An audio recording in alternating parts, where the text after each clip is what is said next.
A very good morning, children. Welcome back again to the English online class. Today I'm here again with the online session of the remaining second part of the chapter number 10 En route to America, which is written by Nayantara Sehgal.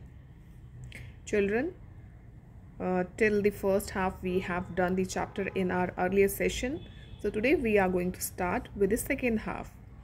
As you have learned in this lesson about the author, till now you have learned that about the author Nayantara Sehgal and why she journeyed to or traveled to America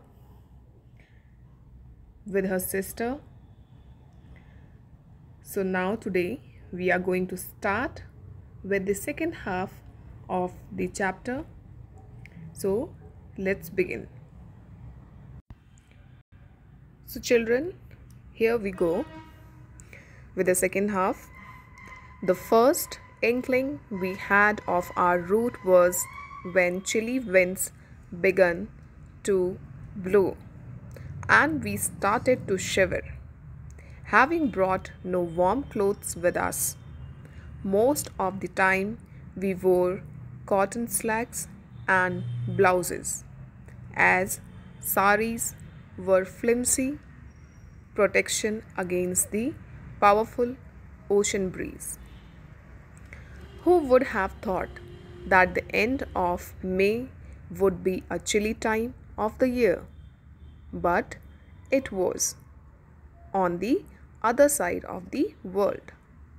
And with our teeth chattering, we realized in dismay that we were approaching Australia on a cold, windy day. Our ship sailed into Melbourne Harbour. We stood on deck, clad in our thin cloth coats, trying to gaze out through the dense fog.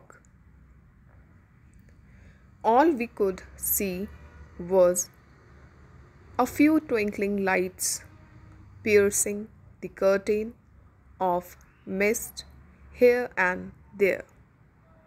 But I was delighted at even this small glimpse of land. Did you ever think we would get to Melbourne? I marveled. No, said Lekha flatly. And what is more, I don't think we ever will. What do you mean? I demanded indigently. My dear child, she explained patiently. Don't you ever hear what goes on around you? We are not allowed to go ashore. It is as disappointing. We had to content ourselves. What we could see from the ship, a military man bought us each a metal kangaroo and a boomerang as souvenirs. And that was all now of how of Australia.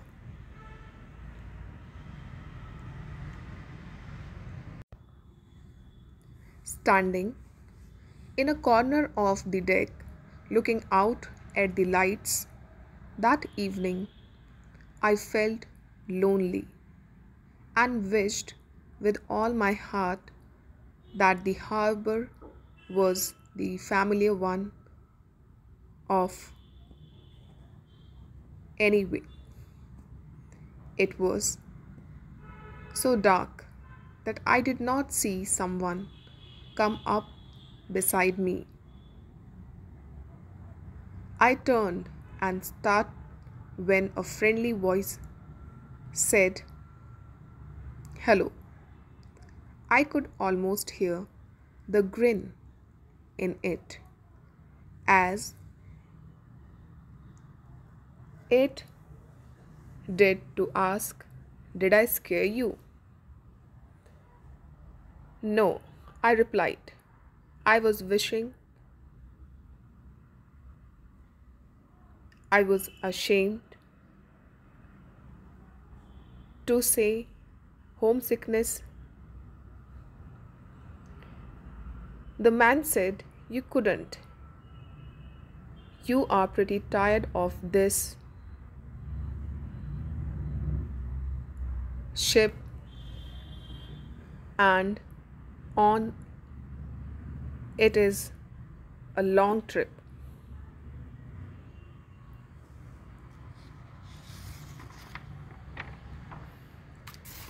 "You weren't born there."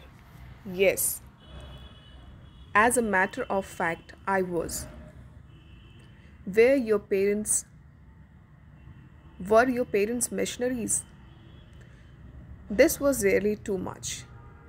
Didn't it occur to him that I could be an Indian? "No," I replied curtly. "They were not missionaries.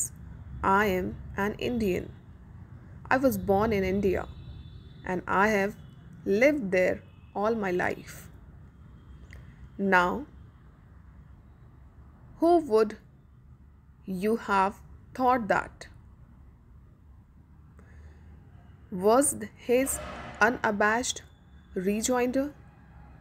"You speak English as well as I do." I tried to think of a withering reply to this, but he had begun asking questions again. "Are you going to school in the States?" he continued, oblivious of my cool silence. "No, I'm going to college." He chuckled and said, "Same thing. In the States, we call it school." And then, as if it had suddenly occurred to him, he added, "How come you decided to go abroad at a time like this?" "Because I'm not allowed to study at home," I replied. "You see, at home, students have to promise not to take part in political activities." "Political activities?" he asked, bewildered. I thought to myself, for the past 9 months, my family has been in jail for wanting their country to be free, and nobody outside India knows anything about it. Out loud, I patiently explained, "You see, at home, we are not allowed to say what we think. If anyone says he wants freedom for India, he gets locked up in prison." My companion whistled his surprise. "You don't say. And here I have been away from home for a year, fighting a war for freedom. It is enough to make Hitler laugh up his sleeve." I could not suppress a giggle. "You giggle just like an American girl," he said in pleasant surprise. "I see. Then there must be hope for me." The young soldier laughed good humoredly. I'm sorry if I have been too inquisitive, but honestly, I can hardly believe I'm among human beings again. You can't imagine what it feels like to be going home after a year in the Pacific War. I was suddenly ashamed of myself for the abrupt way I had been speaking to him. If he could come out of a war laughing and joking, there must be more to him than I had imagined. There must be something to a country that could produce young men like him. He interrupted my thoughts. I was thinking of what you said about India a while back. We Americans don't know much about the East.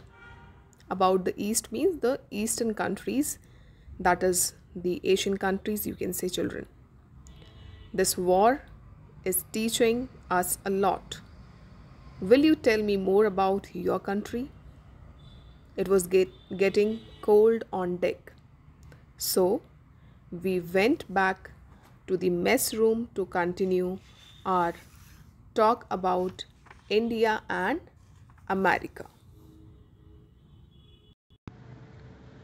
So, children, this was the end of the lesson. Now, let us see the main value points of this chapter. The first one is it is a story set in pre partition years of India.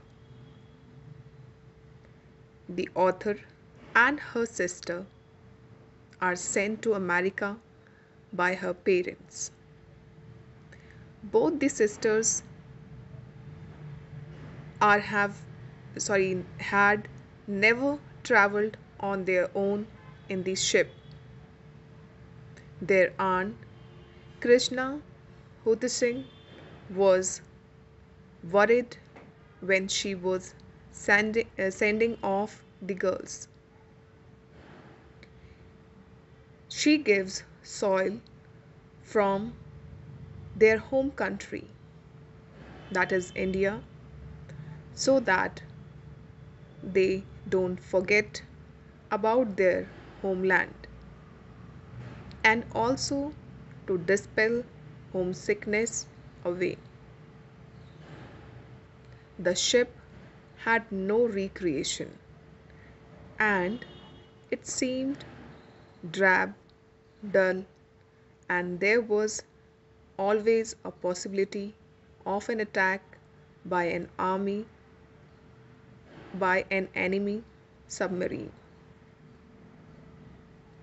The author further goes on informing that the ship had two classes of passengers, officers and crew.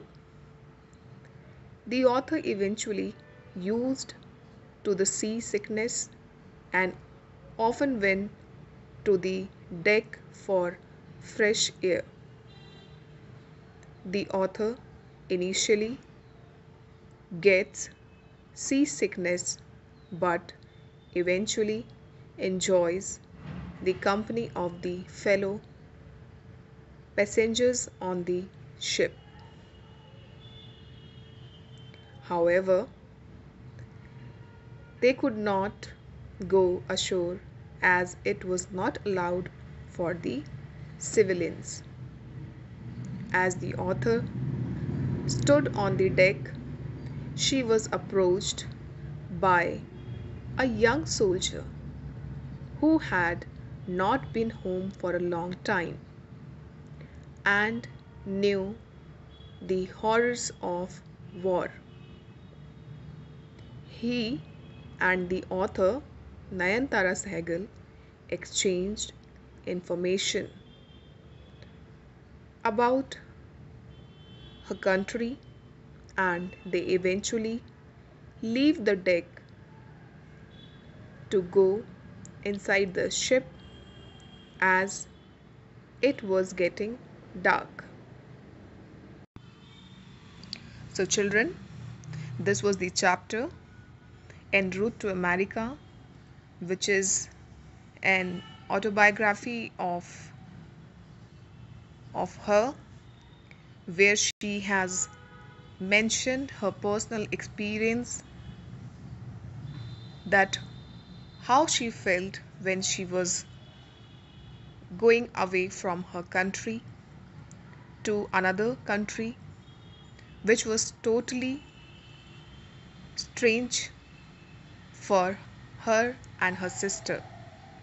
They both were going to America for their higher studies,